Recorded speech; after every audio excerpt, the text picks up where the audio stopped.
Hello बच्चों और मेरे छोटे बड़े दोस्तों, मेरा नाम है निखिल खांबे और इस वीडियो में हम लोग पढ़ने वाले हैं कि इकोनॉमिक्स का मतलब क्या होता है। अब इकोनॉमिक्स का मतलब इस वीडियो के एंड में मैं बता दूंगा, लेकिन उसके पहले मेरे एक दोस्त की कहानी आपको सुननी पड़ेगी। ऐसा दोस्त जिसकी 3 महीने पहले ही शादी हुई थी और उसको हमारी याद अभी आ रही है और 3 महीने के बाद वो हमें मिलने आया है। तो हम दोस्तों ने सोच के रखा था कि ये जैसे ही मिलने आएगा ना, इसकी बहुत खींचेंगे हम लोग। वैसे भी दोस्त करते क्या है, और वो आ गया मिलने। अब आने के बाद हम लोगों ने उसकी खींचना शुरू कर दी कि भाई बहुत मजे आए कि नहीं, शादी करने के बाद मजा आ रहा है कि नहीं आ रहा है। तो खींचते खींचते कभी कभी उसके जो फेस के एक्सप्रेशन थे वो बहुत अच्छे थे, मतलब वो खुश हो रहा था, लेकिन कभी कभी बहुत दुखी भी था।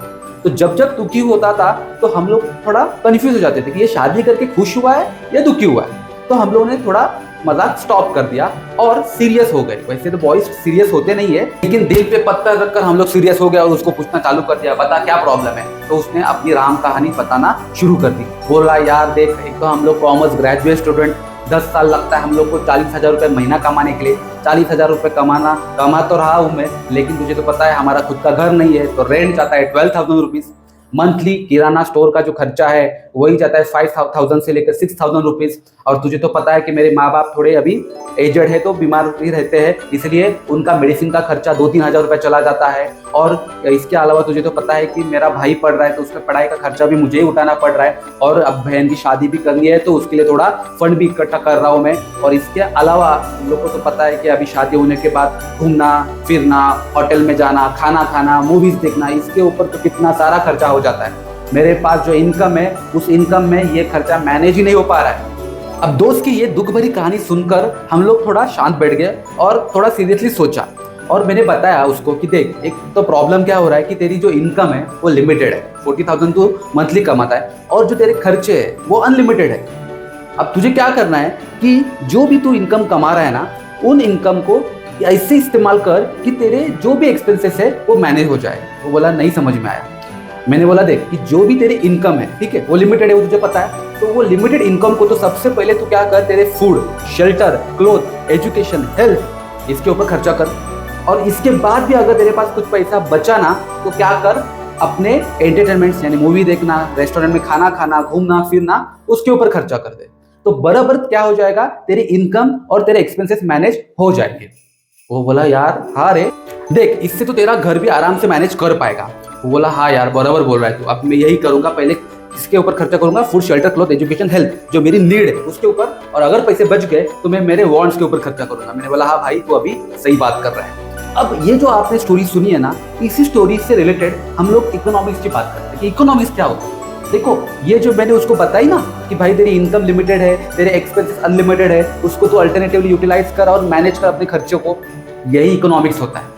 और ये इकोनॉमिक की शुरुआत ही किससे होती है, हाउस होल्ड मैनेजमेंट से। यानी इकोनॉमिक का मतलब ही यही होता है कि जो भी पैसा आप कमा रहे हो वो पैसा आप इस तरीके से खर्चा करो कि आपके जितने भी एक्सपेंसेस है वो आराम से मैनेज कर पाओगे।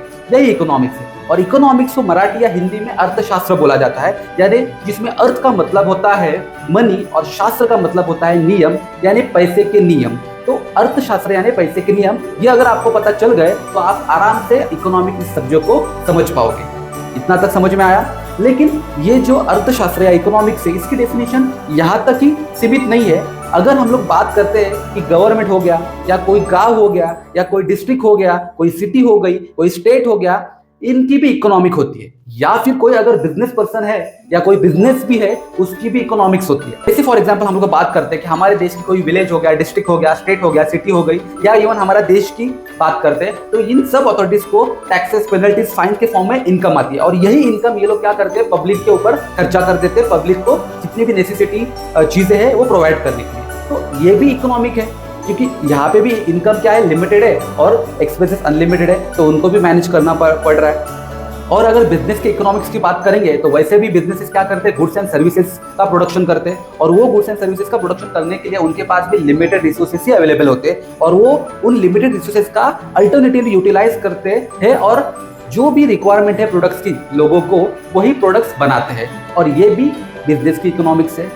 आई होप कि अभी तक आपको इकोनॉमिक का मतलब समझ में आया रहेगा। अगर नहीं आ रहा है तो सिंपल है कि अगर आपकी जो पॉकेट मनी है, वो पॉकेट मनी जो आपके माँ बाप देते हैं वो लिमिटेड होती है, राइट। अब आपको बरोबर पता है कि उस पॉकेट मनी को कौन कौन से अल्टरनेटिव्स के ऊपर खर्चा करना है। तो आप क्या करते हो, यहाँ पे पॉकेट मनी के हिसाब से ही बराबर आपके डेली के एक्सपेंसेस मैनेज कर पाते हो। तो ये भी इकोनॉमिक्स है। अब इकोनॉमिक का मतलब आपको समझ में आया है। तो इस इकोनॉमिक के दो ब्रांचेस होते हैं, जो है फर्स्ट ये माइक्रो इकोनॉमिक और सेकंड है मैक्रो इकोनॉमिक। इनके वीडियो भी हम लोग ने बना के रखे हैं। अगर आपको ये वीडियो पसंद आता है तो आप ब्रांचेस ऑफ इकोनॉमिक इस वीडियो को भी देख सकते हो। Thank you so much.